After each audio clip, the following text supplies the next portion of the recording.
के फसाद की बात नहीं करता। ये तो आज जन्मा है, जब से षष्ठी बनी तब से सनातन धर्म है। राम और कृष्ण के देश में आप भगवान राम का नाम लेकर वोट लेना चाहते हो, लेकिन राम के रास्ते पर नहीं चलना चाहते। बीजेपी के नेताओं को मैं खुली चुनौती देता हूं, ना उनको हनुमान चालीसा याद है, ना उनको राम जी की आरती याद है, और राम का नाम लेकर वोट लेना चाहते हैं। आप बताइए ये कैसे चलेगा?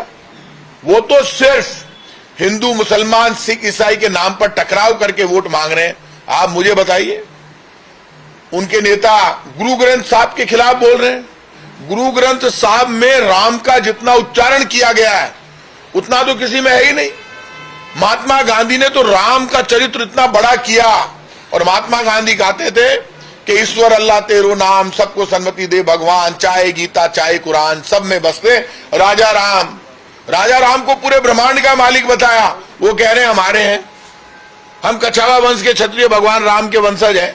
एक बीजेपी का नेता, ये बीजेपी के नेता कई फर्जी नेता बड़े बड़े डायलॉग मारते हैं, बड़ी बड़ी बातें करते हैं जिनकी जमीन नहीं है। वो कह रहे हैं कि साहब इनकी बात का क्या भरोसा। में तू है कौन यार? है क्या? कौन जानता? तन पड़ोसी जाने को नहीं। तू प्रताप सिंह खाचरियावास को हिसाब कर रही है।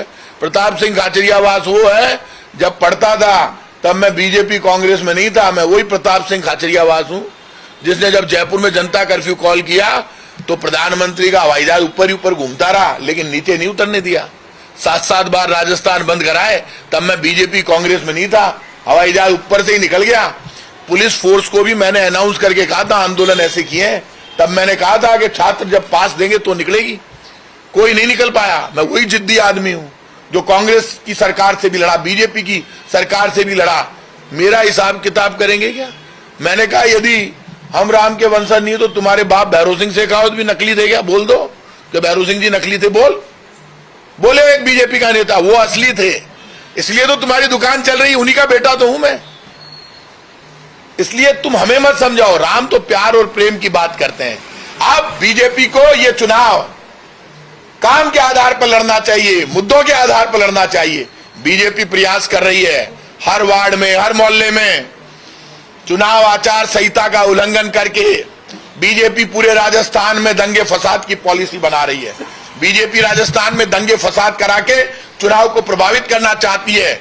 जो हमने गारंटियां दी है वो गारंटी इसलिए लोगों को पसंद आ रही है क्योंकि हमने 1 करोड़ लोगों को बुजुर्ग विकलांग विधवा पेंशन दे दी, 25 लाख तक का इलाज होने लगा फ्री, ओपीएस हमने लागू कर दिया, राइट टू हेल्थ लागू हो गया, रोडवेज में बच्चे फ्री में जा रहे हैं एग्जाम देने के लिए।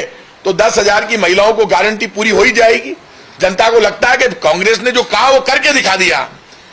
ये फ्री गेहूं की बात करें, ये फ्री गेहूं बीजेपी का दिया हुआ नहीं है, ये कांग्रेस की योजना है, राइट टू फूड। उसी में तो आप बात कर रहे हो। आप बरगलाना चाहते हो, आप चुनाव में दहशत पैदा करना चाहते हो।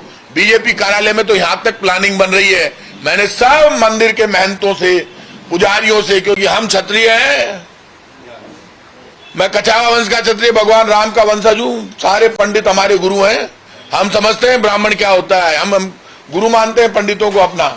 मेरे गांव में जो पुरोहित है वो हमारे गुरु हैं, खाचरियावास ठिकाने के, जयपुर ठिकाने के भी गुरु हैं, ऐसे विद्वान है। लेकिन एक बात तय कर ले बीजेपी, यदि मंदिरों में झंझट करवा के और चुनाव लड़ना शॉर्टकट ढूंढ रही है, बीजेपी ने अब नया प्लान तैयार कर लिया कि अब कैसे भी राजस्थान का माहौल बिगाड़ा जाए, दंगा फसाद कराया जाए। मैं लोगों से अपील करूंगा, चुनाव में बहुत कम दिन रह गए हैं।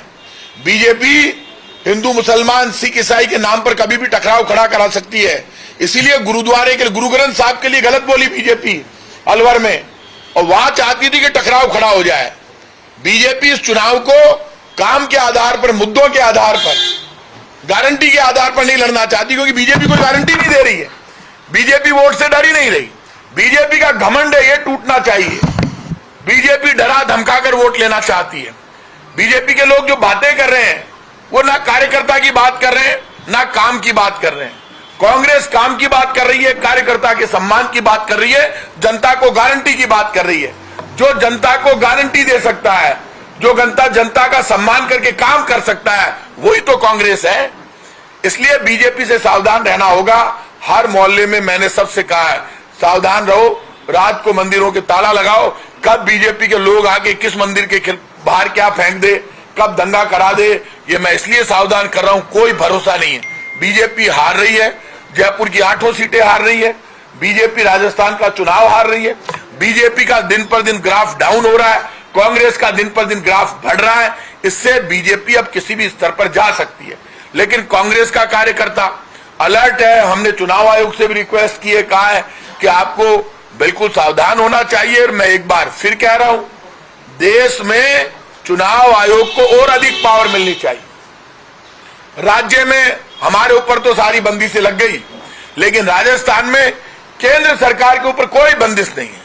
केंद्र सरकार राजस्थान के चुनाव में कोई भी पावर यूज कर सकती है, कितनी भी ताकत यूज कर सकती है।